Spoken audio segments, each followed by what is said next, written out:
हमारे देश में फूल गोभी की एक वर्षीय और द्विवर्षीय जातियां उगाई जाती हैं। इसकी खेती अन्य सब्जी की तरह ही की जाती है, लेकिन इसके बीजोत्पादन के लिए विशेष सतर्कता और सावधानी की आवश्यकता होती है। फूल गोभी की अगेती और मध्यकालीन जातियों का उत्पादन हमारे देश में केवल समशीतोष्ण जलवायु वाले क्षेत्रों में ही की जाती है। अगर बिहार राज्य की बात करें तो फूल गोभी का बीजोत्पादन क्षेत्र मुख्य रूप से हाजीपुर और समस्तीपुर है। यहाँ बड़े पैमाने पर बीजोत्पादन किया जा रहा है।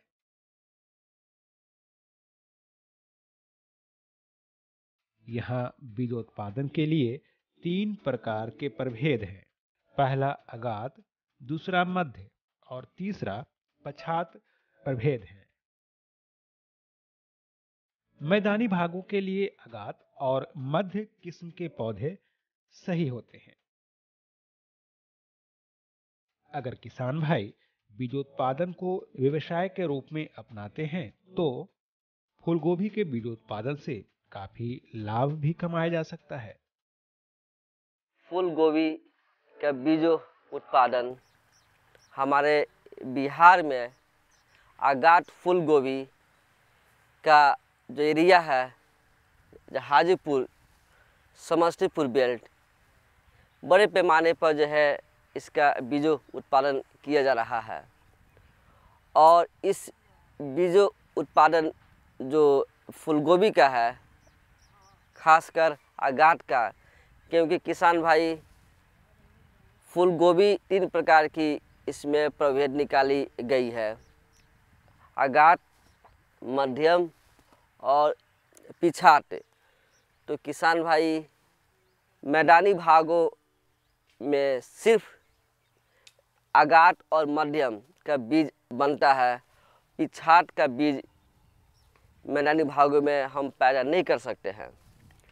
इसलिए किसान भाई आगाट और मध्यम का बीजों उत्पादन आप मैदानी भागों में आप कर सकते हैं।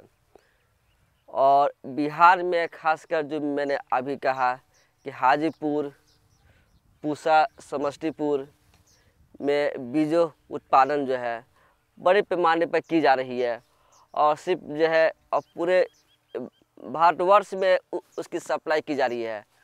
और यहाँ तक कि जो है देखा जा रहा है कि दूसरे देशों में भी जो है आगाट और मध्यम का जो बीज है फूलगोभी का, वो बाहर के दूसरे देशों में भी जो है जा रहा है। इसलिए किसान भाई, और जो फूलगोभी का जो बीज है काफ़ी महंगी है, बिकती है। इसलिए और आप जो फूलगोभी आगाट और मध्यम फूलगोभी बीजों उत्पादन एक अच्छा व्यवसाय है। आप इसको बस 2-3 चीज़ इसमें मुख्य है जो कि ध्यान रखने योग्य है। बीजोत्पादन में खेत का चुनाव सबसे अहम भूमिका निभाती है। गोभी के बीजोत्पादन के लिए ऐसे खेतों का चुनाव करें जहां पानी निकलने की उचित व्यवस्था हो, क्योंकि बरसात में पौधशाला में पानी न जमे, अन्यथा पौधे गल भी सकते हैं। पौधशाला का आकार पर भी विशेष ध्यान देना जरूरी है। एक बात का हमेशा ध्यान रखें कि पौधशाला आयताकार हो, इसकी चौड़ाई 1 मीटर से ज्यादा न हो और लंबाई आप ज्यादा रख सकते हैं। इसमें जो खेत का चुनाव है वो अहम भूमिका निभाता है। इस खेत के चुनाव के लिए ज़मीन जो है ऊंचा हो, क्योंकि आगाट में जब इसका जो है हम जो फसल लेते हैं तो उस समय बारिश का प्रकोप ज़्यादा देखा जाता है। इसीलिए किसान भाई वैसे खेत का चुनाव करें जहाँ पर ज़मीन ऊंचा हो और निकासी का उत्तम प्रबंध हो, और इसका जो पौधशाला है आगाट और मध्यम का, इसका भी एक विशेष महत्व है कि चूँकि अधिक बारिश जो होने के चलते जो पौधशाला है उस पर बुरा असर देखा जाता है। इसलिए जो पौधशाला है यह भी ऊंची जगह पर हो, और पौधशाला कहीं भी बनाए तो उसका जो आकार है पौधशाला का वो आयताकार नुमा हो, चौड़ाई 1 मीटर से अधिक न हो, और लंबा 3 मीटर से अधिक रखा जा सकता है, लेकिन चौड़ाई हमेशा 1 मीटर से अधिक न हो।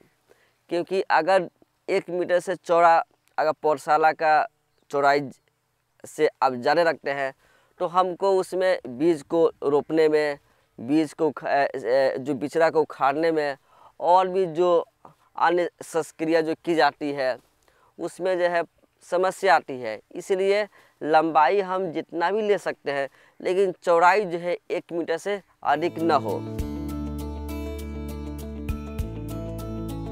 अब हम बात करते हैं बीज को पौधशाला में कैसे लगाए जाएं।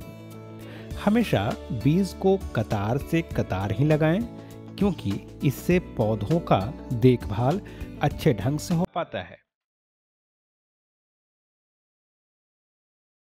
पौधशाला में बीज लगाने का सही समय अगात जाति के लिए 15 मई से 15 जून तक है। बीज लगाने के 4 से 5 सप्ताह के बाद बिचड़ा तैयार हो जाता है।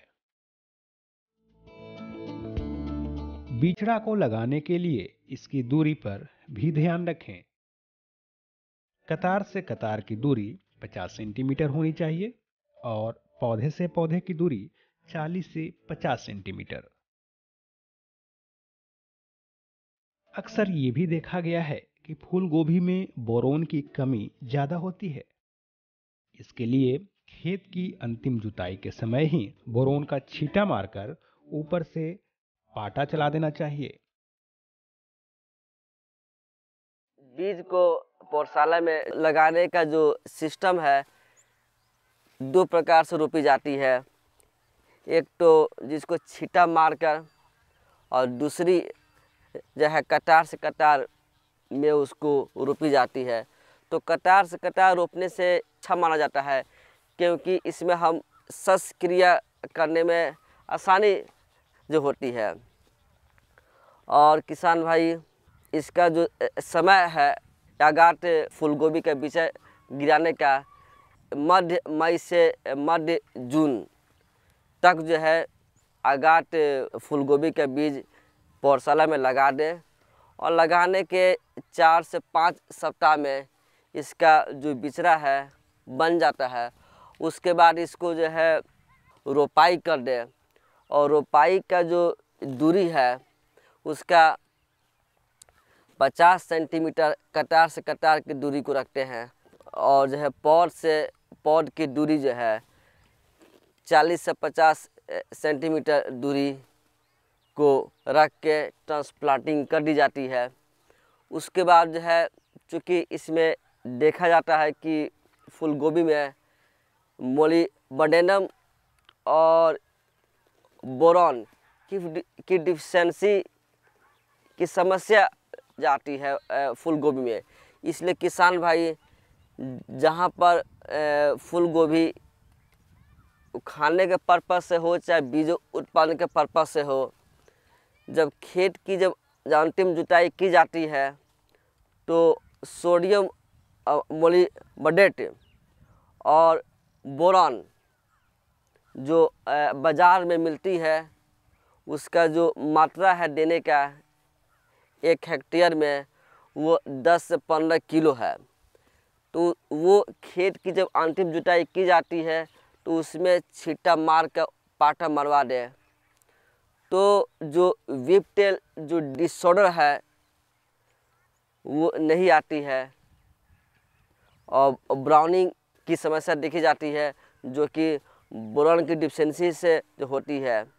इसलिए जब खेत की अंतिम जुताई जब करें तो सोडियम मोलिब्डेट और बोरान का जो है वो प्रयोग करें।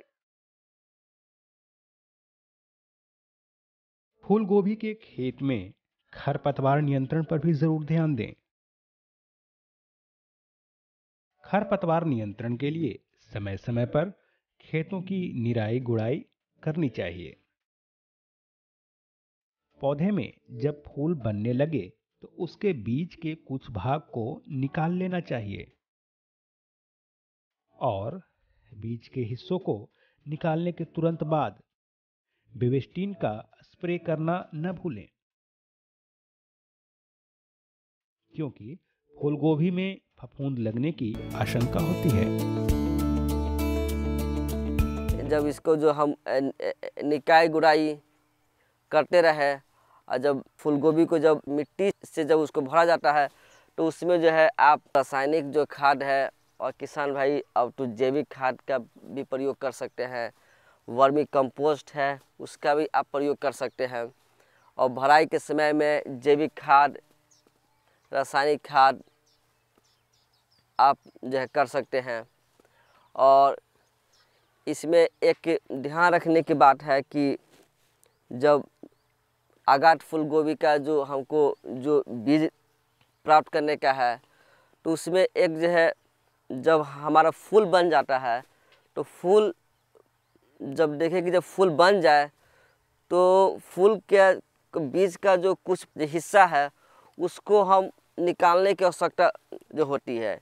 इसलिए कि फूलगोभी का जो बीज का जो भाग है निकाल लेने से उसमें फ़ायदेमंद क्या जो होती है कि जो सीड वाला जो ब्रांच निकलता है वो बिल्कुल काफ़ी वो अच्छे से निकलने का उसको मौका मिलता है।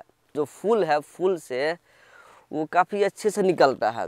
अगर नहीं निकाला जाएगा तो जो ब्रांचिंग है वो अच्छा से नहीं देखा जाता है। इसलिए अच्छा ब्रांचिंग आने के लिए, क्योंकि अच्छा ब्रांचिंग रहेगा तो अच्छा जो है उसको बढ़ने का भी मौका मिलेगा सभी ब्रांच को। इसलिए उसको बीज का भाग को निकाल लेते हैं, जिसको जो हम सब वैज्ञानिक भाषा में ये स्कूपिंग करते हैं। स्कूपिंग एक वर्ड है वैज्ञानिक भाषा में, तो उसको निकालने का प्रोसेस है। फूल का जो कुछ भाग को बीज से निकाल लेते हैं। उसके बाद किसान भाई जिस दिन ये निकाले उसी दिन जो है उसमें बेविस्टिन से स्प्रे कर दें। अगर नहीं कीजिएगा तो उसमें जो है जो फफूंदी लगने का प्रकोप बढ़ जाएगा। इसलिए जब भी स्कूपिंग करें तो उस फूल को उसको धो दे बेविस्टिन से, बेविस्टिन हो या कॉपर फंजीसाइड जो फफूंदी नाशक है उससे जो है धो दे। और समय समय पर खेतों में वो देखते रहे कि कोई कीड़ा, कोई बीमारी न लगे और निकाई गुड़ाई अपना करते रहे। जब बीज निकलने लगें तो उस समय सिंचाई पर ज्यादा ध्यान देना जरूरी है। अब हम जानते हैं कि बीज बनने की पहचान क्या है। जब पौधा पीलापन लेने लगे और फूल सूखने लगे तो समझा जाए कि बीज बन गया है और तब उसे काटकर अच्छी तरह से सुखा लेना चाहिए। जब उसका जो है उसमें जो ब्रांचिंग है उसमें बीज जब बनने लगे फली में तो उस समय जो है सिंचाई की आवश्यकता पड़ती है खासकर, क्योंकि अगर उस समय सिंचाई अगर दिया जाएगा तो जो बीज का जो आकार है वो अच्छा से बनता है। अगर उसमें पानी की समस्या कमी देखी जाएगी तो बीज का जो आकार है वो घट जाएगा। इसलिए जब उसको बोलते हैं पॉडिंग स्टेज, तो पॉडिंग स्टेज मतलब बीज जिस फली में बनता है तो उस समय जो है सिंचाई देना लाभप्रद है। और जब सामान्य एक जो है धारणा है कि पौधा जो फली है वो सूखने लगता है और उसका जो पौधा भी जो है पीला टाइप का जो होने लगेगा, तो समझ जाए कि जो है इस काटने का समय आ गया। क्योंकि फूल गोभी का जो बीज है इसमें थोड़ी सी अगर जो है आप डिले कीजिएगा, लापरवाही जो है बरतिएगा जो है, तो चूँकि जो फली है वो बीज से फट जाती है और जिसके चलते काफ़ी मात्रा में जो है बीज ज़मीन पर गिर जाएगा। और जब भी इसकी कटाई करें सुबह की बेला में करें, ताकि सुबह की बेला में ओस के चलते जो है उसमें जो फली है वो नहीं फटता है, मॉइस्चर के चलते, नमी के चलते। इसलिए सुबह की बेला में उसको जो है काट कर और उसको छाया में सुखा ले और सुखाने के बाद उसको जो है किसी भी मोटे डंडे से उसको पीट कर बीज को बाहर निकाल ले और निकालने के बाद उसको बीज को छाया में सुखा ले। सुखाने के बाद उसको पॉली बैग में करने के पहले उसको अच्छे से सुखा कर उसको बेबिस्टिन से उसको जो है उपचाइट कर ले और तब जो उसको जो पैकिंग कर दे और पैकिंग अच्छे से करे, ताकि उसमें जो है जो हवा न जाए और उसको सही समय पर जो है आप इसको बेच दें। तो किसान भाइयों, फूल गोभी की अच्छी फसल और बीज व्यवस्था के लिए फूल गोभी का बीज उत्पादन आज के बताए गए तरीकों से करें और अधिक से अधिक लाभ कमाएं।